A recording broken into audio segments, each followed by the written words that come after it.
In January 2012, I started attending church for the first time since I was a teenager.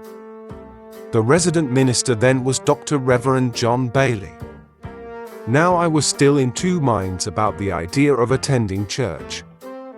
I was battling with the question, if I am a Christian, why should I attend church? Because I felt church was attended by a bunch of people who come together and judge each other. As a result, Rev Bailey gave me a book he wrote named, Why Church? The core of the book points out that we are created to worship together. It is very much based on the idea of John Wesley, where Wesley argues that there is no holiness without social holiness. Therefore, when we are speaking of corporate worship, we are referring to worshiping as people together as a gathering of believers and seekers. We worship God together as we were created in the image of God, and as you can recall from previous sessions, God is a community. Therefore we are a community and need each other, regardless if we are broken, depressed, happy and full of joy, or an introvert or extrovert, we are built to be together. One fallacy I think some people fall into is thinking that worship is the part where we sing in church together, with a choir or a worship team leading the songs.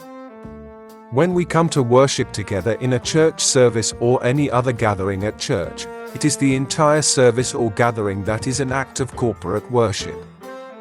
When the scriptures are read, it is worship. When the preacher preaches, it is worship. When it comes to collections of tithe and offerings, it is an act of worship.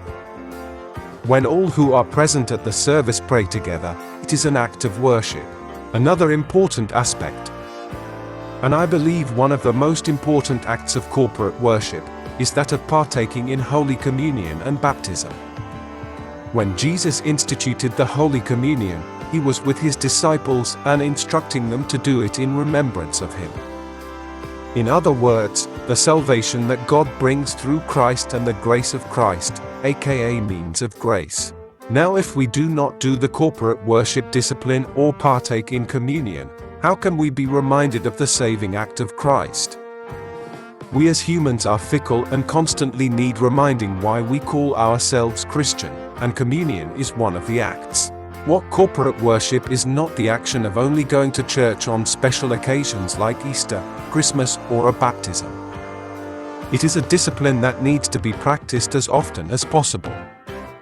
I can remember that once as I decided to become a member of the Methodist Church of Southern Africa, I read in the Book of Order that a member needs to be in good standing, and I asked what that means.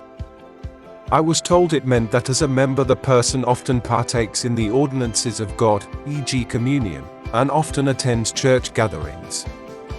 I now understand that in the constant practice of the corporate worship discipline, we as Christians get to grow from each other and grow together in our spiritual walk.